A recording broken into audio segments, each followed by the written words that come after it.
Namo Amida Bu. I hear the excuses of a lot of people who decide to leave veganism, and they are for the most part, the most piddly ass excuses you can think of. I look skinny fat.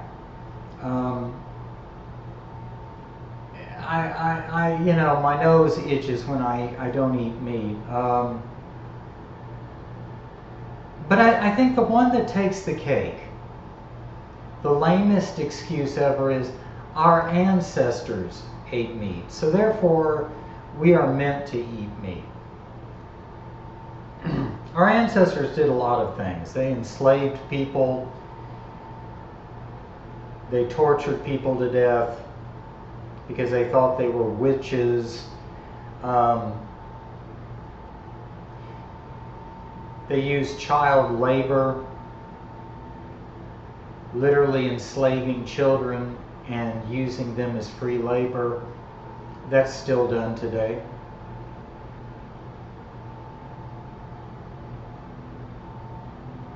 You know, my ancestors ate meat. Why shouldn't I? Well, my recent ancestors, would take a shit in an outhouse and wipe their ass on the Sears catalog or a corn cob. My ancestors did not have deodorant. My ancestors, maybe, if they were church going, took a bath once a week on Saturday. My ancestors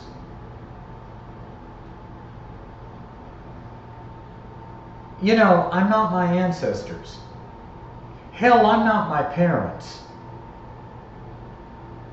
I remember my mother once said, "David, I'm never going to change." I hated her for that, among other things. I can't imagine anything more horrible than saying to someone, "Hey, I'm not going to change." Well, then fuck you. You're useless. And you're a problem in society. Change means you're always trying to create better karma, a better world, a better you. Change means facing things that are hard for you to face. Changing old habits that you've had all your life. No, change is not always easy. Going vegan is. Hell, going vegetarian is.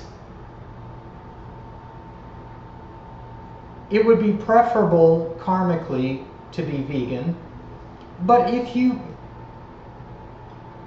can't go vegan, at least attempt to become a vegetarian. We're talking about the enslavement and torture of all kinds of different animals. Crustaceans,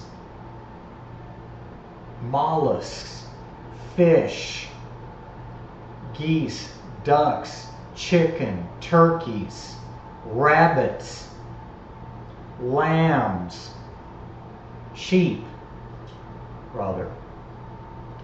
cows, pigs, and in some countries, cats, dogs, eels. These animals are either captured or born in captivity solely for the purpose of being slaughtered so that someone can eat their flesh. And that someone is humans, us. But my ancestors ate meat. That's not natural for me not to eat meat. Well, it's natural for me now. It's fucking natural for me now. You know why? Because I don't eat meat.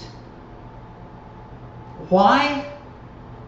I don't care if it, not eating meat makes my nose itch or makes me skinny fat or makes me look older or, there are a lot of YouTubers who have decided to leave veganism, one of whom is enormous, whose name I will not mention. They have not become better people because of it.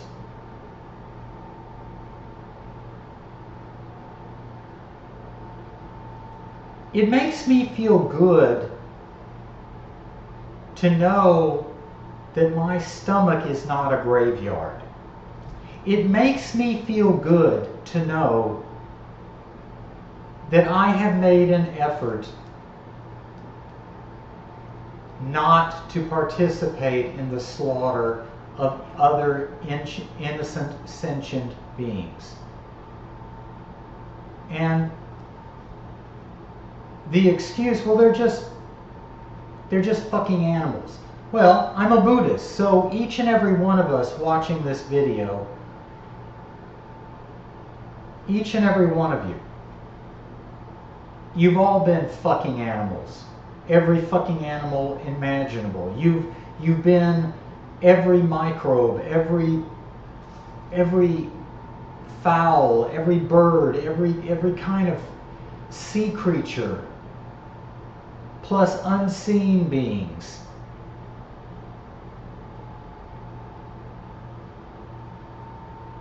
And that's the thing. There's no excuse for murder. Now, self-defense, okay. Someone who is a serial killer, devoid of all conscience, who goes around killing the innocent just because they feel like it, okay.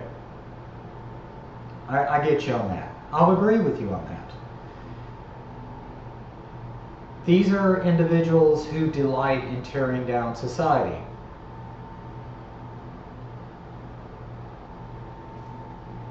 And there's no excuse for destruction at the hands of a twisted, sick psychopath, a sociopath, an evil person. But what we don't tend to realize is when we choose to participate in an industry that tortures animals for profit. And most of us have heard Joey Carbstrong's recordings of pigs being gassed. We've seen, most of us, factory farm footage. And those of us who have watched Dominion are all too aware of how sadistic these industries are. The wool, the leather, the fishing, the meat, egg, and dairy industries, the pate industry, the fur industry, and all the bullshit of these corporations saying that everything is done humanely. If I decide to poison a fellow human being, am I killing them humanely? No, I'm just fucking killing them. There's no such thing as humane murder.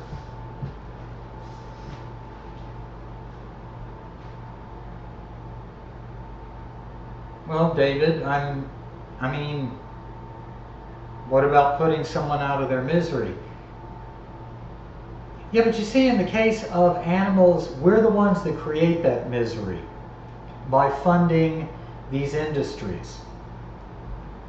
Every time we wear an article of clothing that exploits animals, every time we drink a glass of milk and pay for it, and every time we pay for anything that comes at the exploitation, torture, rape or murder of another sentient being. We participate in that. Yes, animals matter. Animals have as much right to live on this planet as we do. The Buddha saw that. And at the end of his life, the Buddha commanded all true disciples of him to abstain from meat.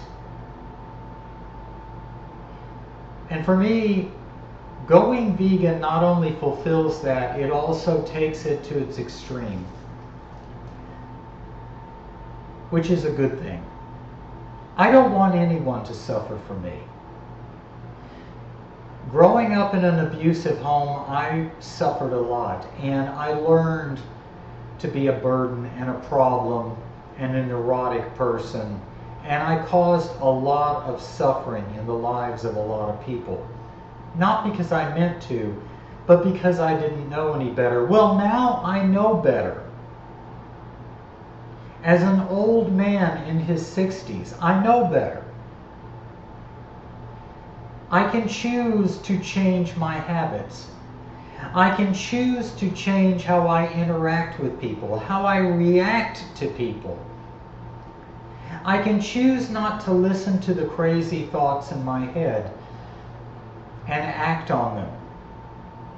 I can choose to say the Buddha's name instead of cursing someone out,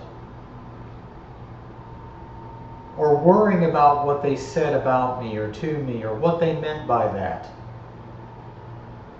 I can choose not to take my life or my circumstances or my feelings and emotions too seriously. I don't mean become a robot. I mean not to spend all my time worrying about bullshit that I have no control over. What I do have control over is what I put in my body, what I wear on my body, what kind of deodorant I use,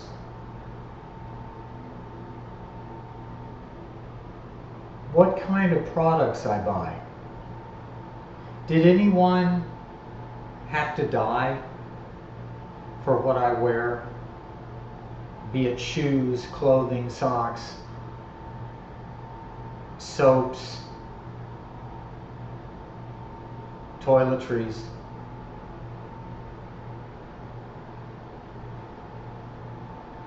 And people say, oh, well, those vegan products, they tend to be so expensive. Yeah, but which is more expensive? Maybe a couple of extra dollars to buy Tom's deodorant? To buy a supplement that doesn't have gelatin tablets made from bovine hooves?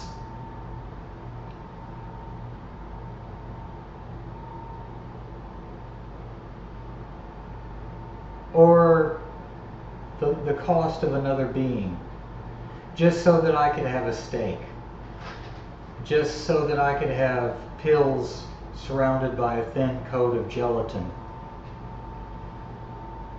or shells ground up for some reason, or shark liver in a prostate solution. You see, I found simple and affordable ways to substitute these products that have animal products and substances in them. I've chosen, I found out it's not hard to find a cloth belt. It's not hard to find vinyl shoes. It's not hard to get a canvas or vinyl wallet. It's not hard to find a coat that'll keep me warm that has no animal products in it. No leather, no wool. I can honestly say, to the best of my knowledge, nothing in my possession came about through the death of another living being. But that took time. And a lot of it I had to wean myself of. I had to I wore a lot of clothes and shoes until they fell apart before I was able to buy new shoes and figure out how to look to see if they were vegan, animal friendly or vegan or not. And any vegan can tell you this is just a simple process. It's like automatically I don't even think of it. I don't go to Whole Foods, I don't go to a specialty vegan store. I go to a couple of Asian markets, and I go to Kroger or HEB, and I'm able to read the label. And once you do, and you recognize whether something's vegan or not, it's not that big of a deal. It's not hard to find vegan products of all types.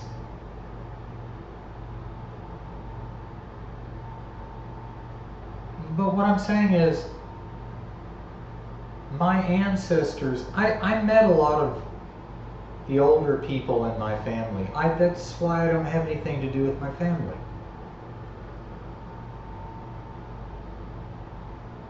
You know, I heard for the most part in the Bible, David, you know, and you know, the Passover, and you know, sprinkle the blood of the ox and the lamb on the horns of the altar. It is a pleasing thing before the Lord. Well, it's not a pleasing thing to me. To know that I brought about the death of another living being is my karma, and I've got to live with that.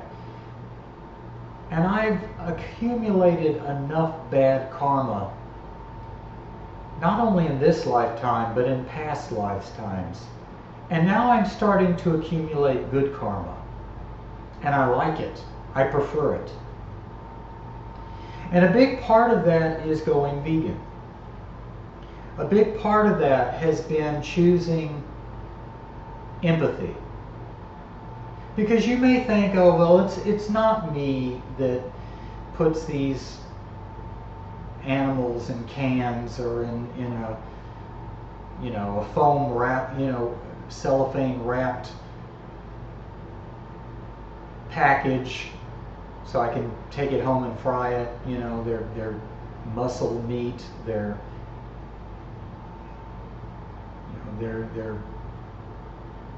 you know, the spam, the ham, the burgers, the hey, I like the taste. I used to like the taste of meat. I grew up on it. I grew up in Texas in beef country. This is Houston, Texas. It was known as beef country. Now not so much. I grew up eating steak and loving it. I grew up eating hot dogs and loving it. Well, now I can take tofu or seitan and I can make it taste better than the steak I used to eat. More tender, more flavorful. It's all in the seasoning. I can buy pretty affordable vegan cheese that tastes very much like the real thing, like shredded cheddar, shredded mozzarella. But there are no animal products, no animal secretions. And I love eating light life vegan hot dogs every now and then. Not often, but every now and then, because I get too fat. But those hot dogs taste just as delicious as actually more so than, you know, the ballpark Franks or the Oscar Mayer all beef hot dogs I used to get. And also there's the peace of mind in knowing that I'm enjoying a flavor from my past, a childhood flavor, eating hot dogs, without the death of another animal, another living being.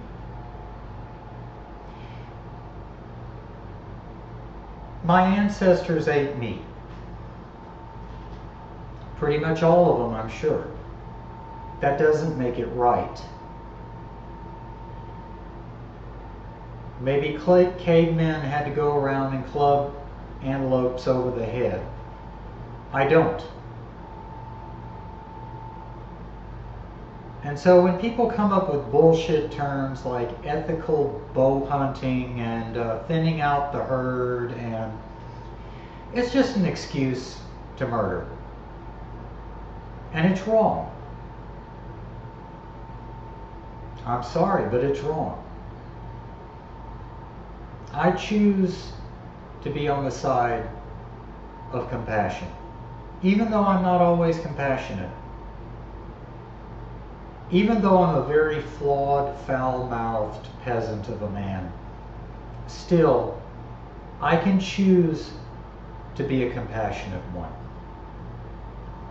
Namo Amida Bu. Have a great day. Have a great night.